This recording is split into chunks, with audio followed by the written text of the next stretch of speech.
Hi and welcome back to another drama lesson on fairy stories.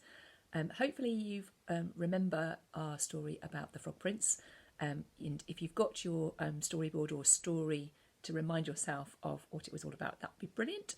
If you haven't, don't worry, but try and remember it. And if you haven't checked out the first couple of videos, do that first before you watch this one. Okay, so let's just have a little think about that story, and we're going to be thinking today about fairy stories as a general idea. What sort of characters do they have in them? What sort of structure do they have? And we're going to be working towards creating our own fairy story, and that is much as we would be doing if we were at school in the drama studio. So I would be expecting you to work in groups to come up with your own fairy story. Okay. So first thing, let's have a think about the Frog Prince. What characters have we got in the Frog Prince? Let's have a think. So we've got the princess, we've got the prince, who is part of the story is frog, and at the end he turns into his real being. We've got the king, the princess's father, and just about at the end there are a couple of other little characters. I don't know if you caught them at the end. So there was the wicked fairy who'd put the prince under the curse to start with. So another way of telling that story would be to start the scene with the prince being put under the curse by the fairy. A bit like you've got in Sleeping Beauty, for example, where the princess in that story gets put to sleep for 100 years when she pricks her finger, that sort of thing.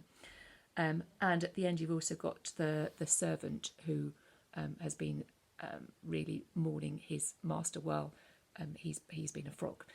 So those are some sort of fairly typical characters. So we don't always have to have princes and princesses, but we probably do need to have a hero and a heroine. And sometimes the hero or the heroine have got a flaw in them. So there's something about their character which you need to think about. So in this case, the princess, you can imagine if you're putting her in modern times, she's a bit spoilt, really. So she was always used to getting her own way.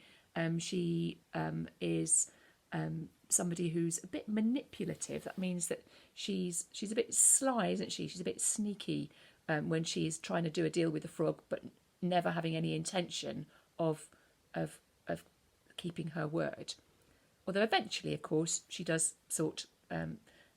come good and sort herself out and do the right thing. And as I said in one of the earlier videos, fairy stories do often have a bit of a moral to them. So it's worth thinking about. The good people are rewarded and the evil people get their comeuppance. And that's another key feature of a fairy story, that there is usually a good character and evil characters, and the good ones generally have a happy ending, and the bad ones get their comeuppance, as I said. You probably used to hearing the opening things for a fairy story being once upon a time or once in a far off land. There's quite a distinctive starting point to a story, and usually you have a happily ever after sort of ending, but then sometimes with a twist. And this is where your imagination, your ideas will come in. So you could decide to take a fairy story that you know really well. So things like Cinderella or Rumpelstiltskin, or as I say, more of the updated versions like Shrek, and start with one of those and think about the story as it is at the moment, and then think, well, okay, what could I tweak about that story? How can I change it or bring it up to date or make it more relevant to people today? So that would be one thing you can think about. Do make sure that you've got some characters, as I say, who you can tell are good. Make sure you've got some evil characters. Quite often there is some kind of magic going on, or some kind of not real characters. So it obviously isn't real that a fairy could turn somebody into a frog, but that sort of thing is the sort of thing that happens in fairy stories. So you can use one of those sorts of devices to make your story exciting. So go away and have a good old think. It might be that you've already got some really good ideas about a fairy story that you would like to tell, in which case do get on and just develop those ideas. And if you're not sure, the thing to do, I reckon, is either to get onto the internet and Google fairy stories and read a few and see what they're like, choose one that you like the look of, or you can go back to the one that we've already been spending some time on, The Frog Prince, and work on that one. Go back, decide which characters you want to keep, whether you want to tweak the characters, whether you want to tweak exactly what happens, whether you can bring the setting up to modern day or set it into a different time zone or a different location, and just retell that story with your own twist attached to it. Okay, the next question then is how to do that telling of that story. And there are a few choices that you can make. So the first choice is to pretend that you are pitching a film to a director. So what you might want to do is to do a bit of a storyboard about your fairy story. So each chunk of the storyboard gives you the scene. So you need to start thinking when we're doing drama in scenes, so little chunks of action. So if we were telling the story of the Frog Prince, we would maybe start with a scene of the princess walking through the woods, and then a scene when she's sitting by the spring when the frog comes up, and then the next scene might be back in the palace when the frog comes in to make good on her words, that sort of thing. So your storyboard would be a series of scenes. It would give some idea about where the story is set, who the characters are, all that sort of thing. So that's option one. Option two would be to write a script, so as if you are a real playwright. And again, if you're not sure about how to do that or set that out, have a little Google. But what you basically need to do is decide on who your characters are, and then write down the dialogue, write down the words those characters would be saying in each of the scenes. You might also want to give a bit of direction. So you might want to say, Princess rushes off angrily, or talking quietly, the frog says, that sort of thing. So give some instructions some stage directions as to how the action should look.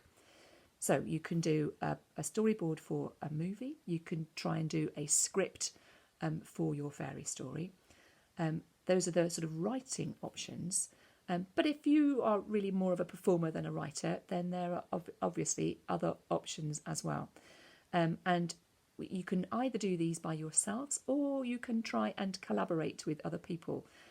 If you can do that with people in your household, that's fantastic.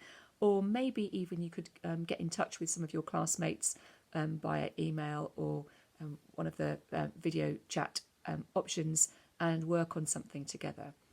And then you can put together maybe a scene or the whole story from your fairy story.